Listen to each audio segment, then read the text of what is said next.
Սինանյան, նախ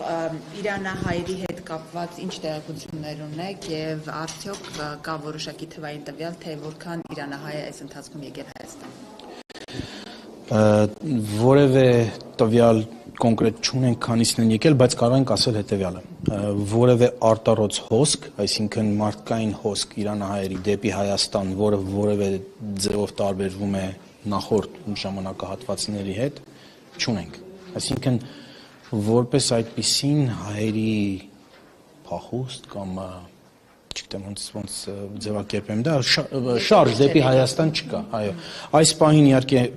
անընդհատ փորձում ենք կապի մեջ լինել, պարբերաբար հնարավոր է լինում կապնվել, բայց հիմնականում ոչ։ Մարդիկ տներում են զգույշ, փորձում են պարզապես վտանգավոր վայրերից հեռու մնալ, տներում են մնում եւ հույս ունեն, որ շուտով կվերջանա այս ամենը։ Վիրավորներ կամ զոհեր ունեք հայերի։ Խոսք կար, որ թեթև վիրավորներ կային 2 հոգի, բայց կրկին տեղեկությունները այնքան իրանահայերի թեթև վիրավորներ կային, բայց շատ դժվար է այդ ամենը հաստատելը, հաճախ ասում են, հետո երբ որ փորձում ենք ինֆորմացիայի հետևից գնում ենք, փորձում ենք հաստատել, պարզվում է, որ կամ չի եղել, կամ այնքան աննշան է եղել, որ տեղյակ չեն։ Չէ, հաստատված չի։ Իշ մեկ այդ ընդվզումների